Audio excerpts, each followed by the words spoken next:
सादर नमस्कार बंधुओं। डॉक्टर सत्या से सुंदर परिवार के सभी सदस्यों को, सभी परिजनों को सादर अभिवादन प्रस्तुत करता हूँ, नमन वंदन अभिनंदन करता हूँ। आइए आज भैया जी उवाच के इस अंक में कुछ बात करते हैं अपने मन की, कुछ अपने तन की और कुछ इस संसार की। क्योंकि हम जिस सामाजिक परिवेश में रहते हैं उससे प्रभावित होना, उसके ऊपर विचार करना आवश्यक हो जाता है। आदरणीय सत्यप्रकाश पांडे जी उपस्थित हैं, उनकी उपस्थिति को नमन करते हुए भैया जी उवाच के इस अंक का प्रारंभ करता हूँ। सबसे पहली बात जो मुझे आज विशेष रूप से कहनी है वो ये कि इस समय हम एक बात बहुत गंभीरता के साथ में विचार कर रहे हैं, उस बिंदु पर गंभीरता के साथ विचार कर रहे हैं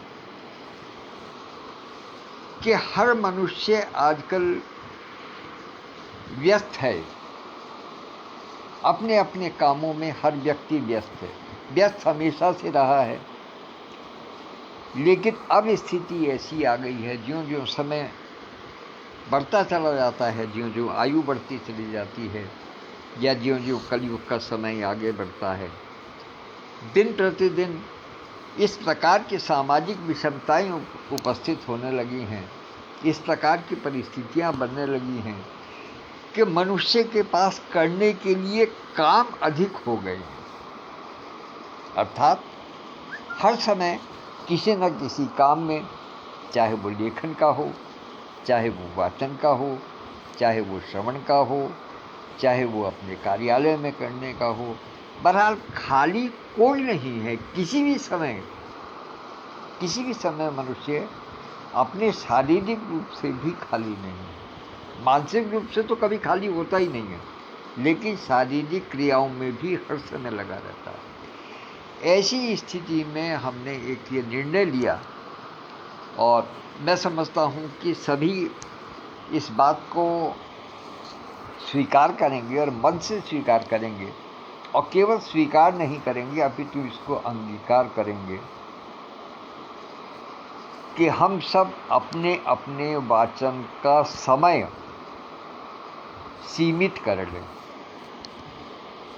अपने अपने वाचन के समय को थोड़ा कम कर दें, अपने कंटेंट इतने सुगठित कर दें कि हमें समय हमारा कम लगे, बात पूरी जाए, लेकिन किसी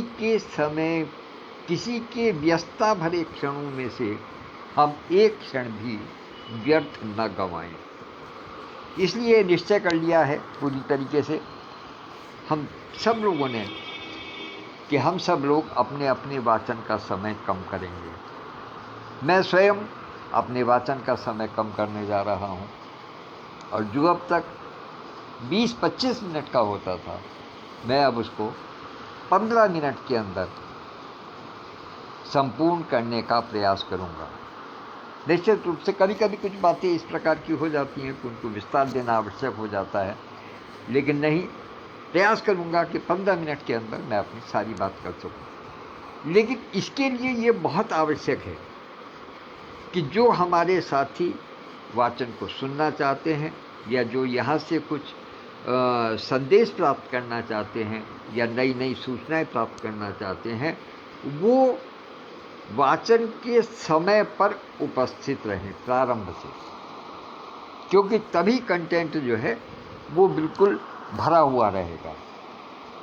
वरना पता चलेगा कि शुरू का समय कुछ अभिवादन में निकल गया या कुछ अपने साथियों की प्रतीक्षा में निकल गया, तब बड़ी दिक्कत होगी। इसलिए जिन लोगों को सुनने के लिए लाइव पर आना है वो कृपया समय से उपस्थित हों, और इसके लिए ज़रूरी है हम सभी जो वाचन करता है, जो भी हम लोग यहाँ पर संदेश देते हैं, वो अपने समय का पूरी तरीके से पालन करें। 1-2 मिनट इधर उधर हो जाए तो कोई दिक्कत वाली बात नहीं है, लेकिन प्रयास ये करें कि अपने समय का पूर्ण रूपेण पालन करें। जैसे भैया जी उवाच का समय 11 बजे का है, तो 11 बजे भैया जी उवाच आपको यहाँ दिखाई देने चाहिए। 3 बजे का डॉक्टर वर्षा खन्ना का है, तो ठीक 3 पर कांटा जिस समय घड़ी का पहुँचेगा उस समय वर्षा खन्ना यहाँ पर उपस्थित दिखाई देंगी। 1 बजे का समय आदरणीय विद्युत प्रभा दीदी का है, तो वो ठीक 1 बजे दिखाई देती हैं। आदरणीय इंद्र गुप्तैया सर दीदी का समय 10 बजे का है, तो मेरा प्रयास रहेगा, मेरी विनती रहेगी कि दीदी 10 बजे उपस्थित रहें। यदि किसी कारण से समय में परिवर्तन होता है या होना मजबूरी हो जाता है, तो उसके विषय में सूचना पटल पर समय से दे दें, ताकि व्यक्ति को, किसी भी हमारे साथी को आपके वाचन को ढूंढने में या आपको ढूंढने में किसी किस्म की कोई दिक्कत ना हो और किसी का समय भी नष्ट ना हो, क्योंकि समय की बहुत बड़ी कीमत है। कहते हैं कि जिस व्यक्ति ने अपना समय दे दिया उसने अपना सर्वस्व दे दिया, क्योंकि पैसा दिया हुआ वापस आ सकता है, चीज दी हुई वापस आ सकती है, लेकिन जो गया हुआ समय है वो कभी वापस नहीं आ सकता। इसलिए जिस व्यक्ति ने अपना समय दे दिया उसने अपना सब कुछ दे दिया। इस समय की कीमत को जाने और अपने समय को अपने वाचन के अनुसार समयबद्ध तरीके से करने का प्रयास करें। ये मेरी विनती है, इसके मर्म को समझिएगा और इसके अनुसार अपना कार्य करेंगे तो निश्चित रूप से सभी लोग सफलता की सीढ़ियां चढ़ते चले जाएंगे। एक विशेष जो बात थी जो मुझे आपसे कहनी थी वो आज ये है। दूसरी बात, जैसा हम सब जानते हैं कि काशी मीट बनारसिया के लिए समय दिन दिन कम होता चला जा रहा है, तो इस लिहाज से हम सबको अपनी रूपरेखा को अंतिम रूप दे देना आवश्यक है। और उस अंतिम रूप देने के लिए मेरा अनुरोध है आदरणीय डॉक्टर सत्यप्रकाश पांडे जी से कि वो कल, जैसा कल शुक्रवार है सब जानते हैं, कल फ्राइडे में शाम 6 बजे या अपनी सुविधा के अनुसार जो वो समय देना चाहे उसके 6 बजे के आसपास कोई ऐसा समय रख करके फ्राइडे मीट रखें, ताकि उसमें अधिक से अधिक समय, अधिक से अधिक हमारे साथी जुड़ सकें और जो अंतिम रूपरेखा तैयार करनी है कार्यक्रम के संबंध में उस विषय में वार्तालाप करें, या और जो भी बिंदु साथ में आए कि हमको किस प्रकार से आगे बढ़ना है, पटल की गुणवत्ता को किस प्रकार से बढ़ाना है, या हमारे सामने यदि किसी किस्म की कोई समस्या आ रही है तो हम उसका समाधान किस तरीके से कर सकते हैं, उसमें विचार विमर्श किया जा सकता है।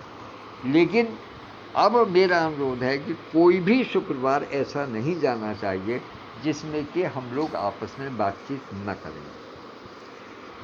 उसका कारण विशेष ये है कि जब तक हम बातचीत नहीं करेंगे, एक बार की मीटिंग में कोई आवश्यक नहीं है कि सारे हल निकल जाएंगे या सारी रूपरेखा तैयार हो जाएंगे। थोड़े थोड़े छोटे छोटे बिंदुओं को लेकर के हम एक एक उसमें चलें, एक एक फ्राइडे मीट में चलेंगे तो निश्चित रूप से वो बहुत ठोस कदम होंगे और उसकी रूपरेखा ठोस रूप से तैयार होगी। यदि आप पूरी रूपरेखा को एक ही मीटिंग में तैयार करने का प्रयास करेंगे तो निश्चित रूप से फ्राइडे मीट की समय का जो वो है प्रबंधन है वो बहुत लंबा हो जाएगा और उसमें फिर यही बात आएगी कि हम इतना समय कैसे दें। सबकी अपनी अपनी व्यस्तताएं हैं, इसलिए छोटे छोटे बिंदुओं को लेकर के फ्राइडे मीट करें और जो एक बार फाइनल हो जाए वो बिल्कुल एकदम आगे तक के लिए फाइनल। इसलिए ये फ्राइडे मीट अवश्य ही अब होनी आवश्यक है, कम से कम उस समय तक जब तक कि ये कार्यक्रम काशी मीट बनारसिया का संपन्न सफलतापूर्वक नहीं हो जाता। तब तीसरा बिंदु कि जिन जिन साथियों ने अपने कार्यक्रम, अपनी पहचान के लिए अपने अपने बिंदु दे रखे हैं, उनके कार्ड बन गए हैं, वे सब कृपा करके अपने अपने समयानुसार अपनी अपनी उपस्थितियां अवश्य दर्ज कराएं। हम ये कदापि नहीं चाहते हैं कि हमारे कुछ साथी या बाहर के जो हमारे देखने वाले दर्शक हैं वो इस बात का अनुभव करें किसी भी प्रकार से कि इनके पटल पर समय की नियमावली नहीं है, समय के प्रति प्रतिबद्धता नहीं है।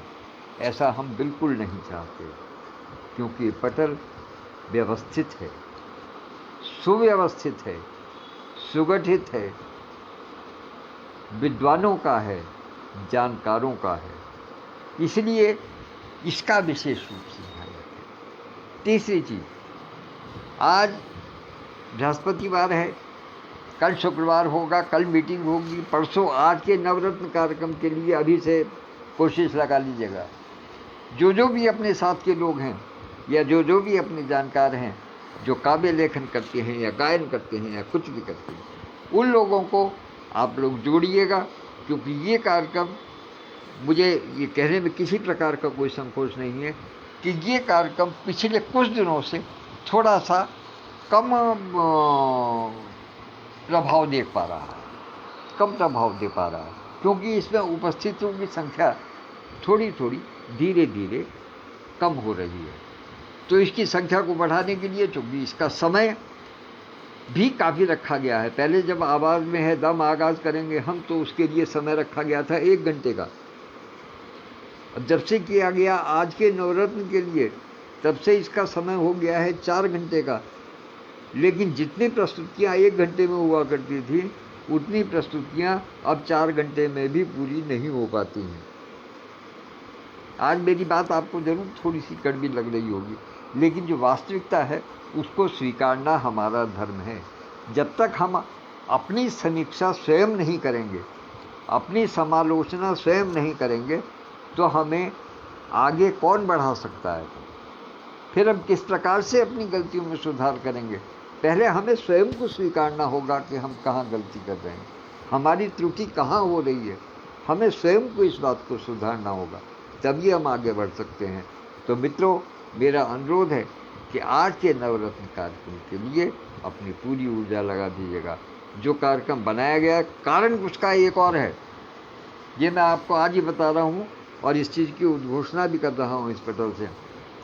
कारण उसका यह है कि जो महामना मानस संतति सभागार काशी बनारस में आनंदम भवन के अंदर बन रहा है, जिसकी प्रगति आप सब लगातार वीडियो के माध्यम से देख रहे हैं, डॉक्टर सत्यप्रकाश पांडे जी दिखा रहे हैं, वो 16 नवंबर के कार्यक्रम के बाद में आज के नवरत्न कार्यक्रम उसी मंच पर संपादित होगा और प्रति शनिवार संपादित होगा। ये मैं यहीं से उद्घोषणा कर रहा हूँ कि बाकी और कार्यक्रम जो उसमें होंगे सो होंगे ही, लेकिन प्रति शनिवार को आज के नवरत्न कार्यक्रम उस सभागार में होना बिल्कुल निश्चित है। इसलिए हमें अभी से अपना जब ऑनलाइन कार्यक्रम चल रहा है तो इस पर जोर देना है, ताकि हमें फिर उस समय एकत्रित करने में, लोगों का आह्वान करने में, समाज को गुहार लगाने में किसी प्रकार की दिक्कत ना हो। क्योंकि जिनसे हम बाद में बात करेंगे ऑफलाइन आने के लिए, वो हमसे ये कहेंगे कि आप अचानक से कार्यक्रम प्रारंभ कर रहे हैं, तो हम कहेंगे नहीं, हमारा कार्यक्रम पहले से चल रहा है, तो कम से कम इस समय हम उनको भरपूर कार्यक्रम दे सकें, भरपूर उसका आनंद दे सकें, तभी उसमें आकर्षण लोगों का बनेगा। और उस आकर्षण को बनाए रखने के लिए ज़रूरी होगा कि हम इस बिंदु पर पूरी तरीके से विचार विमर्श करें। शनिवार की बात यह है, रविवार में सबसे सृजन होता है, सब जानते हैं, उसका 6 बजे का समय है। सबसे सृजन में इस बार का शब्द है पत्थर दिल। शब्द हो सकता है आपको थोड़ा पता लगे, लेकिन वास्तविकता ये है कि शब्द बहुत सुंदर है, इस पर भाव बहुत सुंदर बनेंगे, क्योंकि ये कलयुग चल रहा है और कलयुग में बहुत से लोग पत्थर दिल मिल जाते हैं और वो हमारे साथ साथ कभी कभी इस तरीके से चलते हैं कि हम जान ही नहीं पाते कि उनके शरीर में दिल नहीं पत्थर है। तो इसका ध्यान रखें और इस पर अपना विचार विमर्श करें। आज मैं अपनी वाणी को यही विराम दे रहा हूँ, क्योंकि निश्चय किया था कि मैं 15 मिनट से ऊपर बिल्कुल किसी सूरत में नहीं जाऊँगा। और सबसे निवेदन है कि सब अपने अपने वाचन को शॉर्ट करें, सब अपने अपने वाचन को कम करें, ताकि सुनने वाले को भी ये लगे कि हाँ इतने समय में कार्यक्रम समाप्त हो जाएगा, तो वो मन लगा करके सुन सके। और जो स्वयं वाचन करने वाले हैं वो स्वयं भी 10 मिनट 15 मिनट इससे ऊपर न लें, अपना वाचन इसी में समाप्त करें, अपनी बात इसी में समाप्त करें। यदि कोई बिंदु इस प्रकार का है कि उसमें विस्तार देने की आवश्यकता है तो उसको भाग 1 और भाग 2 में रखें, ताकि सबके मन में, सुनने वाले के मन में उत्सुकता बनी रहे कि आज इन्होंने इस विषय में ये बात कही है, कल ये या आगामी कड़ी में वो क्या बात करें। तो इन्हीं शब्दों के साथ में मैं अपनी वाणी को विराम दूंगा। और इस समय उपस्थित होने के लिए आदरणीय डॉक्टर सत्यप्रकाश पांडे जी, आदरणीय दीदी वीणा गर्ग दीदी और आदरणीय बड़े भाई अस्थाना महेश प्रकाश जी, मैं इन तीनों उपस्थितियों को सादर प्रणाम निवेदित करता हूँ और आभार व्यक्त करता हूँ कि वो आए और मुझे आशीर्वाद प्रदान किया। धन्यवाद, नमस्कार, कल फिर मिलते हैं।